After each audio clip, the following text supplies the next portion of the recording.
Now, turning back to the NBA Finals, folks, we are finally here. It starts tonight, Game 1.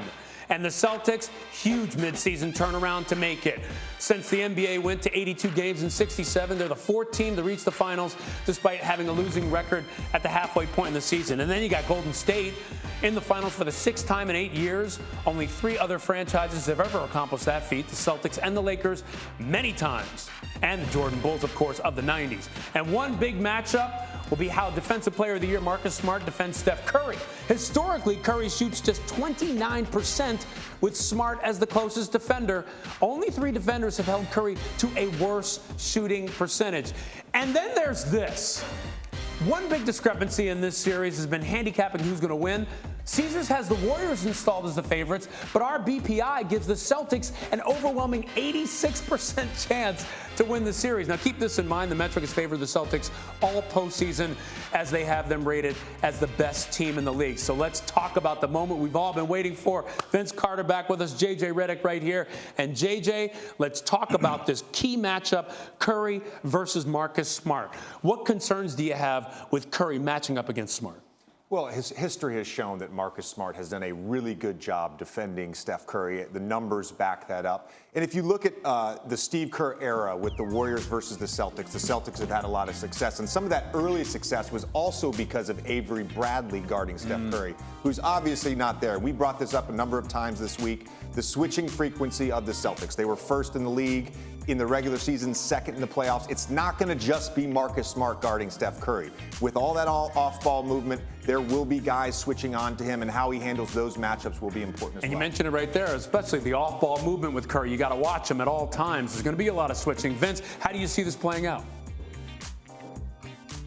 I mean, it's echoing what JJ said. I for sure see a lot of switching because of how Golden State plays. They play the pick and roll. They use the pick and roll. They utilize it at a high volume and efficiency, and they love to run. I'm about to say JJ. What's up, JJ?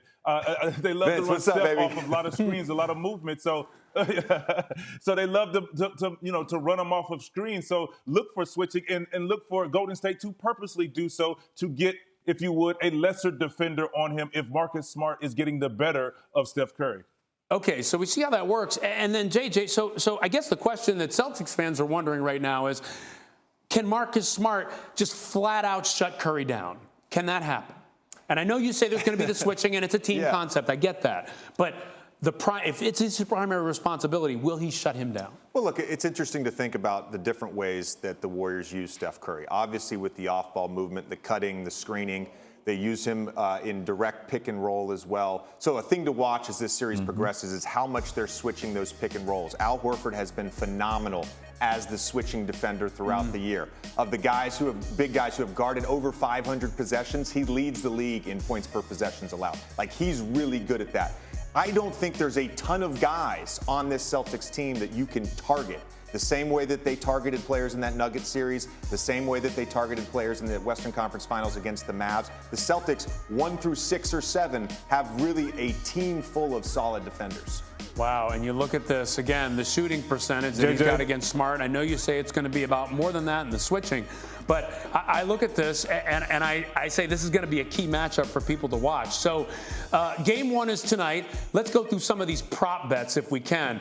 Over or unders. Okay, so JJ, over or under Marcus Smart 1.5 steals. I'm just going to take the under on all of these. I actually expect this to be a grinded out game. You're talking about the 2 best defenses in the league. Not just the Celtics defense, but the Warriors defense. I'm taking the under on all this. Look, I think Marcus Smart is active. He's going to get deflections. I'll take the under on the steals. Okay, so Vince, over or under Jaylen Brown 2.5 threes made. I'm going to say over. I'm going to go, and the reason I say over is because of the attention that Jason Tatum is going to demand and get in this series, where Jaylen Brown is imperative. If he's shooting the ball and aggressive and making shots, this is very gettable. Okay, so JJ, last one. Jason Tatum, over under 28.5 points. I'm going to take the under on this as well. I think he gets close to it. I think he's around that number. I think he ends up having a 26, 27-point night, but I'm taking the under. Okay, around that number. So I wonder if that's a successful night for him. So then, let me ask you this, because we were talking about it all morning when you talk about Jason Tatum. Phenomenal player, right? Phenomenal player.